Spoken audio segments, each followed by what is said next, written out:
Today you'll hear from us about how this shelter came about and ways it'll help people. Following the press conference, we'll take some questions and then we'll switch to interpretation in Spanish and Khmer.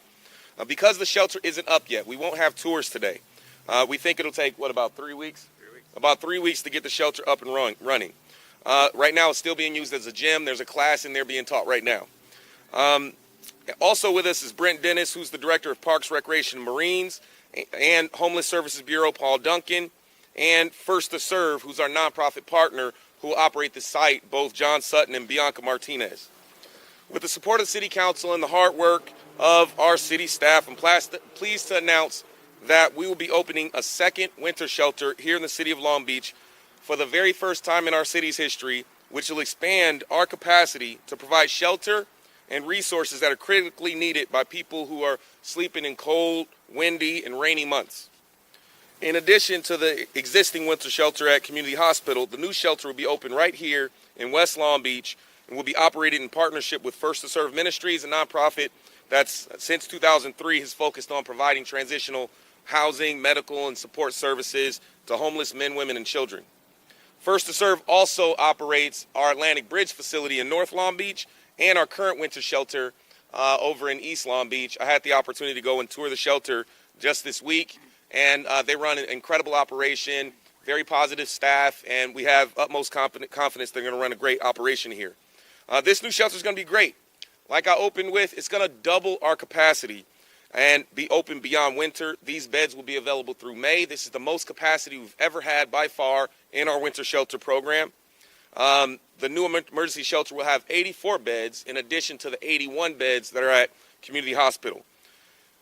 When we were looking at the 1,900 people in Long Beach who are unsheltered, living on the streets, 164 beds may not be a lot, seem like a lot, but in actuality, it brings 10% of the individuals who are unhoused, sleeping on the streets, under a roof. So that's significant capacity to go from 5% to 10% capacity for individuals sleeping on the streets. This is in addition to the 1,301 beds available year-round throughout our city through the ABC and other partner shelters. And while this new shelter here and the one at Community Hospital aren't permanent, we're working together with folks to identify longer-term permanent housing so when the temporary shelters close, people have a place to go.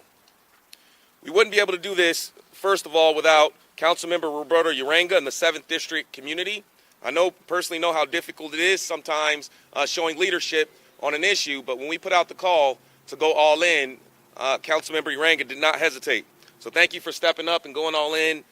this moment to support our efforts to address the homelessness crisis. And we also want to thank Brent Dennis and our partners in Parks and Recreation and the entire team for being great partners here. I'm proud of the work that his team has done to minimize impacts to our park programs while doing their part to help us get people off the streets. And we're doing all we can to have a unified front and combine our efforts to increase points of entry, to including access with our new MAC, the Mobile Access Center, that has really done a great job at getting out of the MSC and getting out to the street, making it easier for people to access the shelter. Through this and other efforts, efforts in the works, it reflects our commitment to ensuring access and support for all the members of our community. I'm certain that adding this additional shelter will be a tremendous benefit and make a meaningful difference in the lives of our unhoused residents, allowing more people the opportunity to stay in a warm environment in the days that they need it most. And now I'm very pleased to welcome Councilmember Roberto Uranga.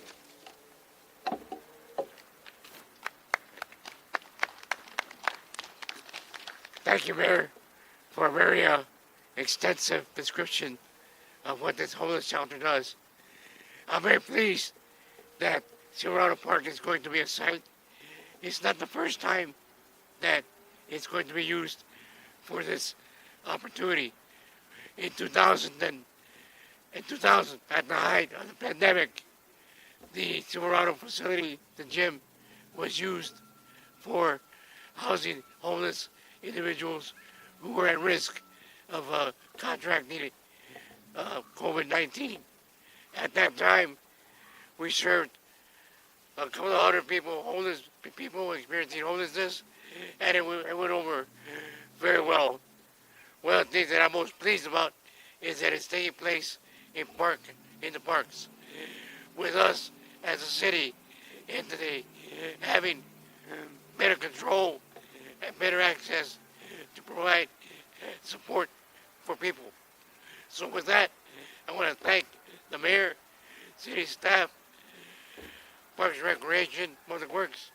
for getting this together, and I'm sure that it is, as it says, an emergency shelter, which means it has a beginning and it has an end. So we hope to be able to be cleared out of here in time for summer programs coming up in the summer. So looking forward to working with the mayor and with staff on making this a successful facility. Thank you very much.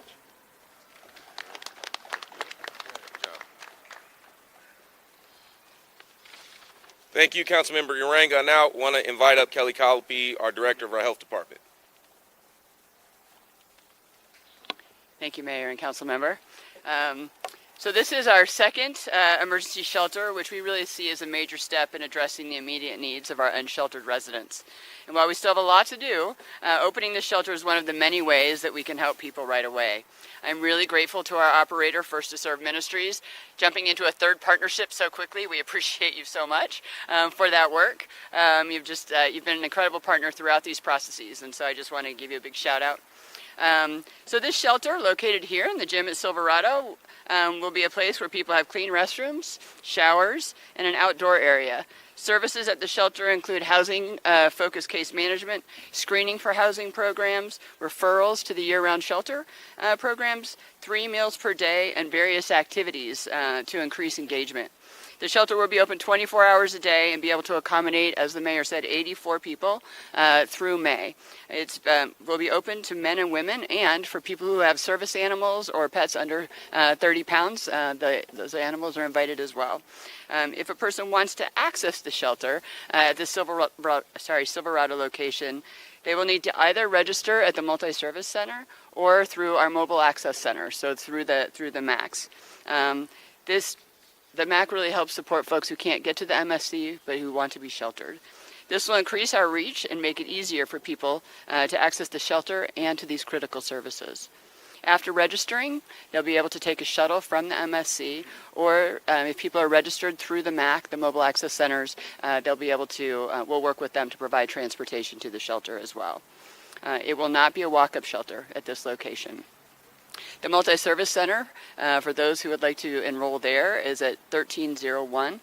West 12th Street.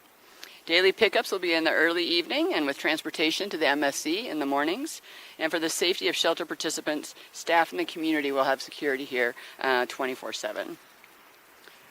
So getting connected at the MSC and through the MAC is really the best way and the quickest way to access shelter in the city of Long Beach. So with all of that, we want to just let you all know that this is so important during these cold months, the winter months of California, and we're so happy that we were able to do this as quickly as we are. So with that, more information for the winter shelter, please call the MSC, which is 562-570-4500, or you can find information at longbeach.gov/homelessness. Thank you.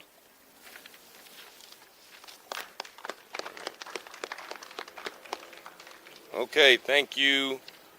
Kelly. Let's see. Next, we'll hear from Eric Lopez, our Public Works Director.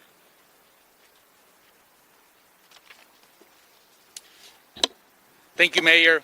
and thanks to everyone for being with us today as we unveil the new location of the additional emergency temporary shelter. This is part of our city's urgent needs to address the emergency facing our entire community. As the city's Director of Public Works and co-incident commander to this local state of emergency, I'll make sure we bring our department's expertise in project and construction management and the sense of urgency that this moment requires. We are committed to moving efficiently and fast to tackle the city's top priorities. Today is an example of how Public Works, the Health Department, the Parks and Recreation, and Marine Department, our regional partners, how we can collaborate effectively to provide additional shelter for the city's most vulnerable population. In order to reduce impacts to current programming at this park facility, we will be installing fencing to better contain our specialized services, and we will be working closely with our Parks and Recreation Department staff. It'll take a little while to install the fencing, the porta potties, and everything else that's needed to operate as a temporary shelter, but we expect to be open within the next 3 weeks. In addition to bringing people inside during these cold winter months, the city is also looking at creative solutions to help those and other types of housing situation needs. Yesterday, the Long Beach Board of Utilities Commissioners approved the use of a new space that will provide people experiencing homelessness and currently living in their RVs with sanitation and water filling services. We're still confirming lead times of required materials and equipment, but we expect to complete construction within 2 to 3 weeks upon receiving all the materials that we require for that. In order to access this service, people experiencing homelessness will be referred through the Multi-Service Center, making them eligible to not only utilize the site for sanitation dumping and water filling, but also to future portable showers that we will be installing in the coming weeks. This vital resource for our community members living in RVs will be open daily from around 9 a.m. to 4 p.m. Thank you to the Board of Utility Commissioners and Councilwoman Megan Kerr for their support of this much-needed service. We are continuing to look at identifying other ways to help those who are living in their vehicles, including safe parking programs. Expect more announcements to come soon. This emergency is allowing us to move quickly, more quickly than ever before, to help people experiencing homelessness. And Kelly and I, along with everyone across this city who has been assigned to tackle this emergency, are taking this task very seriously. With that, I'd like to turn it back to Mayor Richardson. All right. So we've heard from Eric Lopez. I think we've heard from Kelly Colopy. We want to thank all of you for coming out and joining us. We've made a lot of progress in these few weeks. Another shelter. We just heard about the RV dumping site. We're working on safe parking and other capacity that we need to make a real difference. I want to iterate that anyone seeking shelter or other services, they should go through our MSC or our MAC in order to access these services. If you are someone experiencing homelessness or at risk of becoming homeless, please call 562-570-4500. And if for any reason you don't get through right away, please leave a message. We'll call every person back that leaves their name and phone number. With that, I'll turn it over to Aldo. We're going to take questions before we do interpretation. So any questions for the group?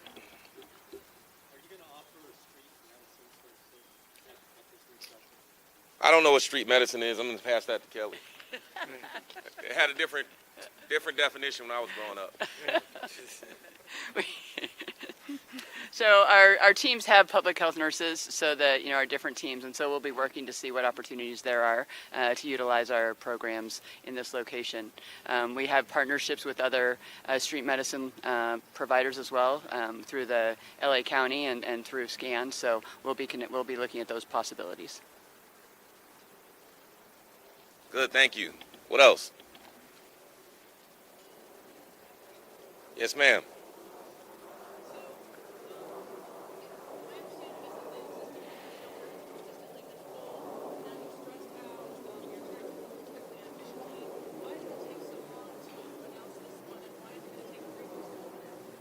Well, I think this has been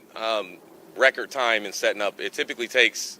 in order to identify a site and set up a shelter, it's a months-long process. Our city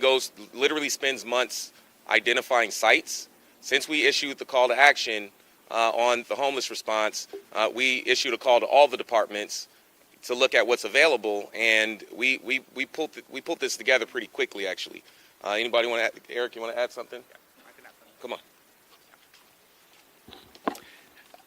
We also have to coordinate site logistics depending on the specific property that we choose. Every property is different. How you set up the interior spaces need to be planned out, need to be designed, and then you need to execute, bringing in all the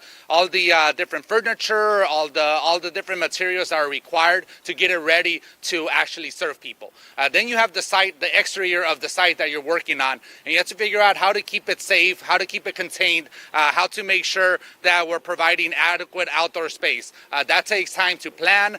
to make sure we are coming up with a plan that's optimal and most effectively serves the needs of the folks that we're trying to help. In addition to all of that, we work closely with our partners and with the community to ensure that everything is in place and ready to accept people. So 3 weeks is actually a record time. It takes public agencies months and months to set these types of facilities together. We're really excited that we get to do this fast. The emergency declaration allows us to move this fast, and we can't wait to get this open and serving people as soon as possible. You know, one other part our health department director reminds me is that a big part of this is the services are funded through LAHSA. So we have to work together, and we thank them for moving so quickly and approving a second winter shelter. The most capacity we've ever had was 125 beds up at where we now have the Atlantic Bridge community, bridge shelter. Well, that's a permanent year-round shelter, so that's not available for additional capacity now. So to identify this space, we now have more capacity than we've ever had significantly in the winter shelter program. So the declaration of emergency allowed us to move faster on procurement and things like that. We thank LAHSA for moving quickly on the request and allowing us to do this, and it's really been a real all-in team effort. Other questions? Anyone else? Going once? Going twice? Well, with that, I'll turn it over to Aldo Rentario and Nareth Muang, who will now provide recaps in Spanish and Khmer. Thank you.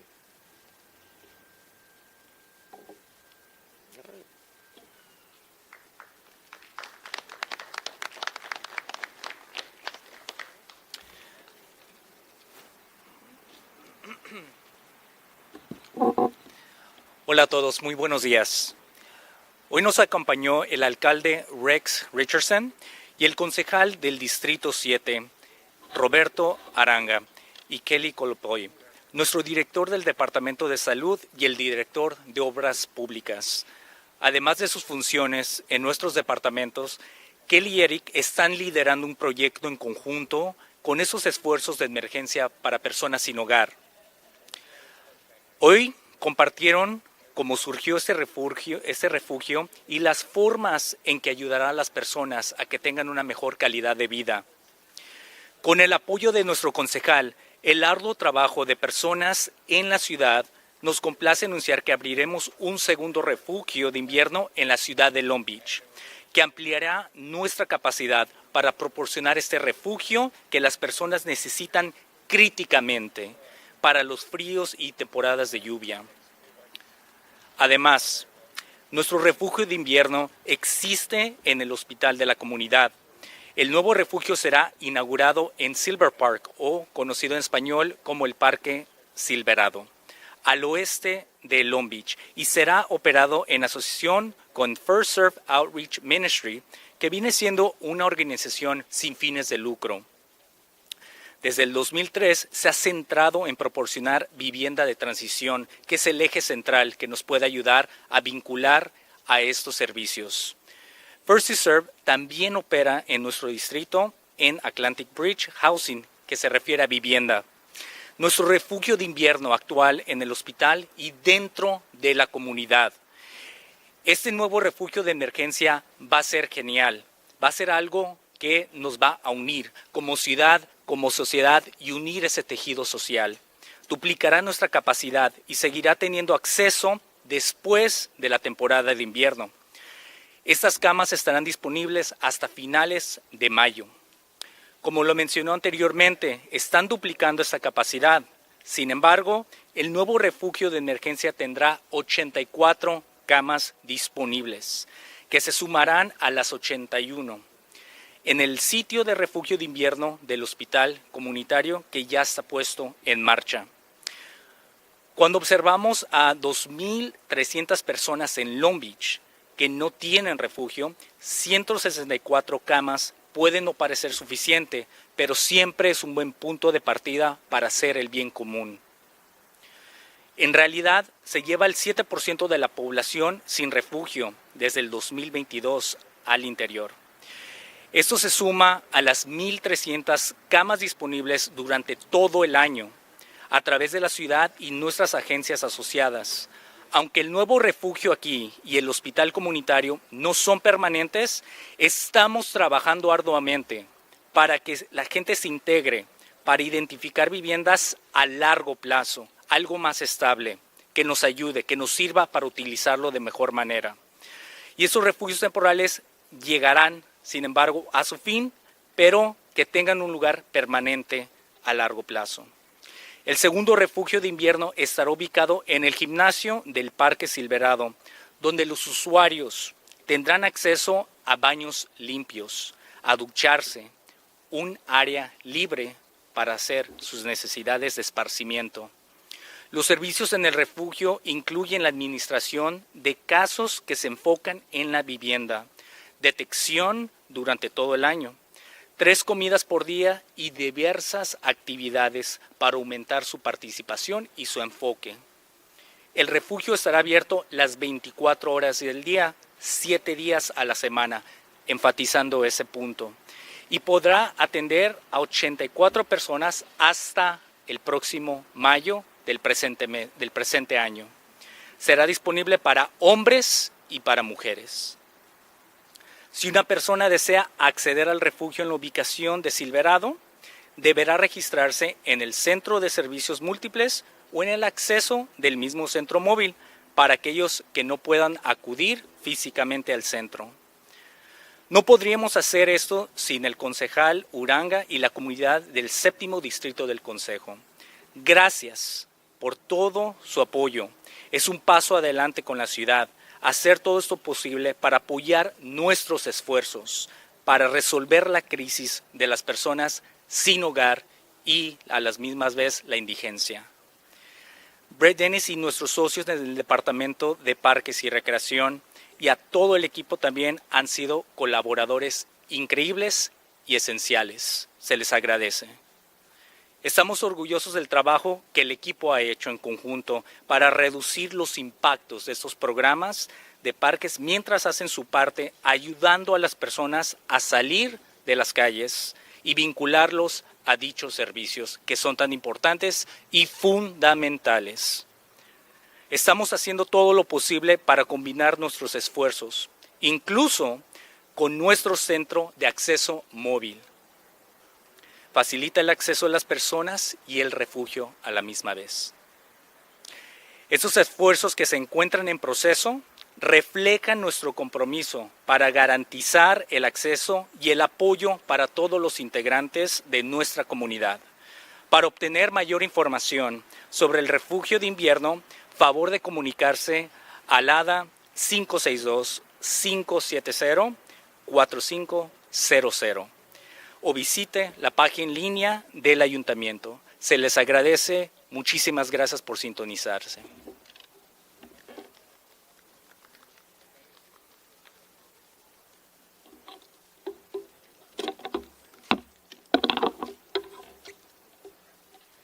Bàសូមជម្រាបសួរថ្ងៃនេះយើងមានវត្តមានលោកអភិបាលក្រុង Richardson ចៅសង្កាត់លេខ7លោក Roberto Uranga នាយកខាងនាយិកាខាងក្រសួងសុខាភិបាលអ្នកស្រី Kelly Colopi និងនាយកសាធារណការលោក Eric Lopez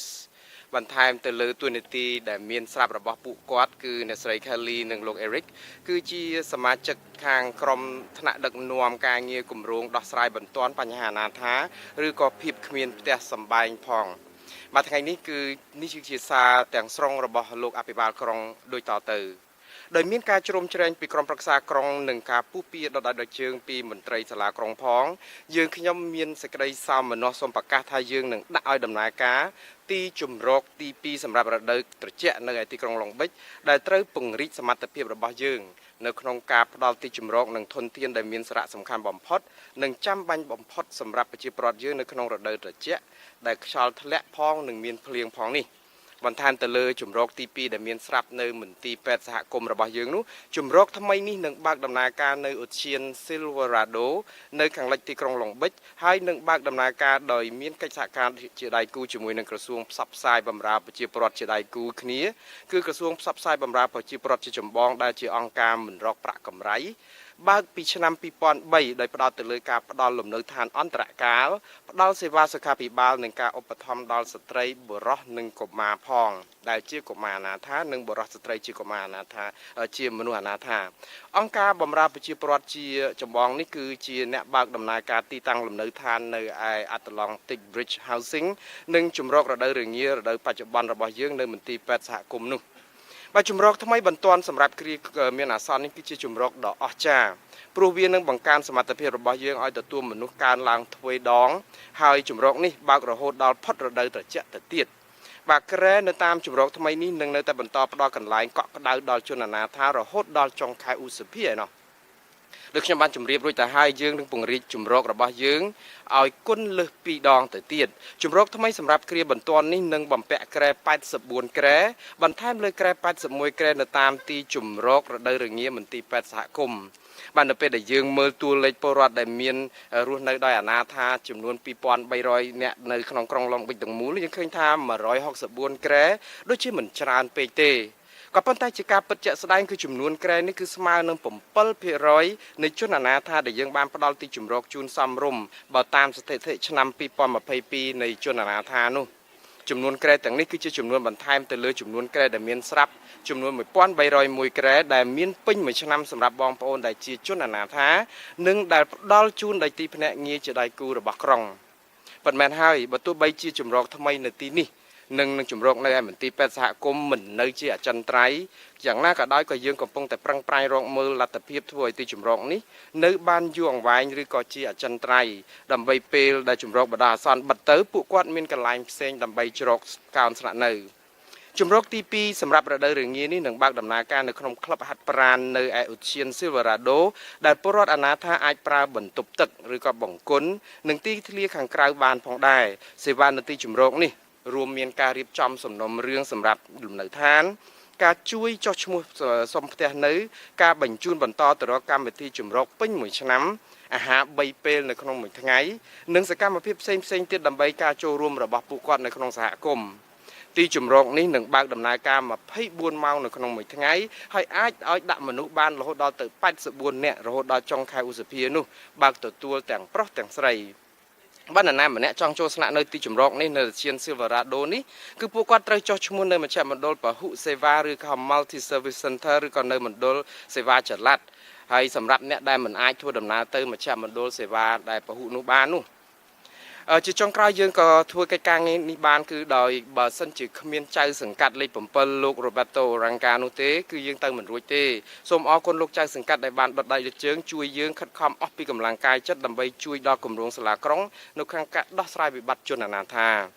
ហើយយើងក៏មិនភ្លេចអរគុណលោក Brandonis និងដៃគូរបស់យើងផងដែរនិងក្រុមការងាររបស់លោកដែលជាដៃគូដ៏អស្ចារ្យរបស់យើងនៅក្នុងដំណើរការនេះយើងក៏មានមោទនភាពយ៉ាងក្រៃលែងចំពោះកិច្ចការដែលក្រុមពួកគាត់បានធ្វើនៅក្នុងការកាត់បន្ថយផលប៉ះពាល់ចំពោះកម្មវិធីតាមឧទ្យានដោយខិតខំជួយចូលរួមចំណែកជាមួយពួកយើងដើម្បីរំដោះជនអនាថាឲ្យផុតពីចិញ្ចើមផ្លូវហើយបញ្ជូនគាត់ទៅរកសេវាដែលសមស្របបើយើងប្រឹងប្រែងអ្វីៗគ្រប់យ៉ាងទាំងអស់នេះអាចធ្វើទៅបាននោះក៏ដើម្បីឆ្លើយតបទៅនឹងបញ្ហាគ្មានផ្ទះសម្បែងនេះឯងយើងមានការកើនឡើងនៅក្នុងការទទួលសេវារបស់យើងពីប្រជាពលរដ្ឋនៅមូលដ្ឋានជាពិសេសជនអនាថាដូចជានៅតាមមណ្ឌលសេវាចល័តដែលផ្ដល់ភាពងាយស្រួលដល់ពលរដ្ឋនៅក្នុងការទទួលបានទីជម្រកបាទទីជម្រកថ្មីនេះរួមទាំងកិច្ចខំប្រឹងប្រែងរបស់យើងជាច្រើនទៀតគឺឆ្លុះបញ្ចាំងអំពីការបដិញ្ញារបស់យើងនៅក្នុងការធ្វើយ៉ាងណាធានាឲ្យបានផ្ដល់សេវានិងជ្រោមជ្រែងដល់ពលរដ្ឋគ្រប់រូបនៅក្នុងសហគមន៍យើងបាទសម្រាប់ព័ត៌មានបន្ថែមអំពីជំរករដូវរងានេះសូមតាក់ទងទៅមជ្ឈមណ្ឌលពហុសេវាតាមរយៈលេខទូរស័ព្ទ562 570 4500 ឬគេហទំព័រ longbeach.gov/homelessness សូមអរគុណ